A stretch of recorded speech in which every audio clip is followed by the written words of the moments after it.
Hi hello and welcome back to our channel. మన channel start అయినప్పటి నుంచి అన్ని వెజ్ రెసిపీసే కదండి. సో ఈరోజు నేను లావణ్య కలిసి మమ్మీ చేత ఒక మంచి మెంతికూర చికెన్ గ్రేవీ చేయించామండి. సో దాని ప్రాసెస్ ఏంటో మీకు చూపిస్తాను. దానికి కావాల్సిన ఇంగ్రీడియంట్స్: ఒక పెద్ద ఉల్లిపాయ, 4 టమాటాలు, కొత్తిమీర, ధనియా పౌడర్, కారం, చెక్క లవంగం, 2-3 నీళ్ళలో కడిగి పెట్టుకున్న మెంతికూర, 1/2 కిలో చికెన్, 1 స్పూన్ పసుపు, కొద్దిగా నూనె. ఉల్లిపాయ, కొత్తిమీర, చెక్క లవంగం, ధనియా పౌడర్, కొద్దిగా సాల్ట్ వేసి ఒక పేస్ట్ చేసుకొని పక్కన పెట్టుకోవాలండి. నేను ఇక్కడ చూపిస్తున్నాను కదా, ఇలాగా ఫైన్ పేస్ట్ చేసుకోవాలి. ఇలా ఉంటేనే మనకి గ్రేవీలో ఈజీగా కలుస్తుంది. సో ఇప్పుడు ప్రాసెస్ స్టార్ట్ చేద్దాము. ముందుగా మనం స్టవ్ వెలిగించుకొని ఒక పాన్ పెట్టుకోవాలి.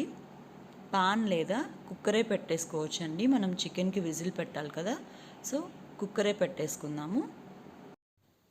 ఇప్పుడు 3 to 4 టేబుల్ వేసి ఉల్లిపాయ, టమాటా వేయాలండి. టమాటా కొద్దిగా మగ్గిన తర్వాత మనం ముందుగా కడిగి పెట్టుకున్న మెంతి కూరని యాడ్ చేసుకోవాలి. ఈ మెంతి కూర కొద్దిగా మగ్గిన తర్వాత సాల్ట్ యాడ్ చేసుకుందాము. దాని తర్వాత కడిగి పెట్టుకున్న చికెన్ యాడ్ చేసుకోవాలి. ఇప్పుడు కొద్దిగా పసుపు, 2 స్పూన్ల కారం. స్పైస్ ఎక్కువ కావాలి అనుకుంటే ఇంకొద్దిగా యాడ్ చేసుకోవచ్చు.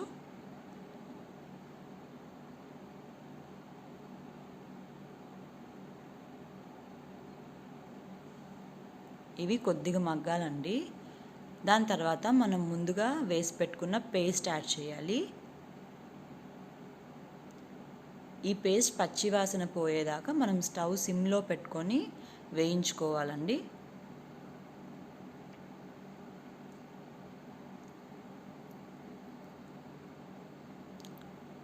ఈ మసాలా పచ్చివాసన పోయేదాకా మనం సిమ్లో ఉంచుకోవాలి.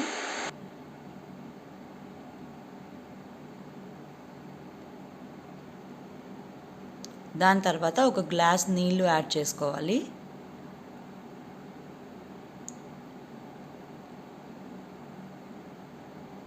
ఎక్కువ చికెన్ తీసుకుంటే మసాలా ఇంకొద్దిగా యాడ్ చేసుకోవాలండి.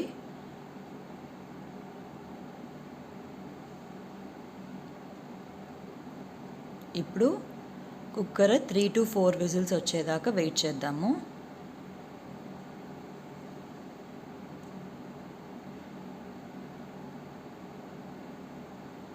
అయిపోయిందండి, 4 విజిల్స్ వచ్చేసాయి. ఇప్పుడు స్టవ్ ఆఫ్ చేసుకుందాము.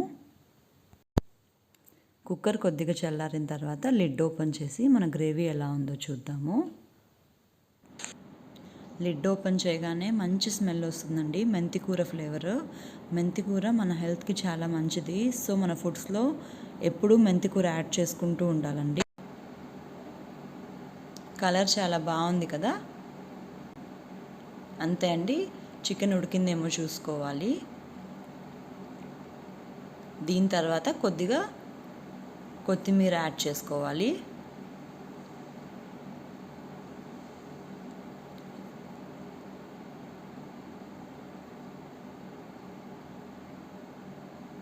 అంతే అండి, సింపుల్గా ఈజీగా స్పైసీ మెంతికూర చికెన్ రెడీ చేసుకోవాలంటే ఈ ప్రాసెస్ ట్రై చేయండి. ఇంతే అండి, మన గ్రేవీ రెడీ అయిపోయింది. సో ఒకసారి ట్రై చేసి టేస్ట్ ఎలా వచ్చిందో మాకు కమెంట్ చేయండి. బాగుంది కదండి, టేస్ట్ కూడా సూపర్గా ఉంటుంది. ఒకసారి ట్రై చేయండి. Thank you for watching. ఈ గ్రేవీ రోటీస్లో అండ్ రైస్లో కూడా చాలా బాగుంటుందండి. సో ప్లీజ్ ట్రై చేయండి. అండ్ మేము ఈ ఛానల్ కొత్తగా స్టార్ట్ చేసాము. సో ప్లీజ్ సబ్స్క్రైబ్ చేసుకొని మాకు సపోర్ట్ చేయండి. లైక్, షేర్ అండ్ కమెంట్ కూడా చేయండి. Thank you for watching.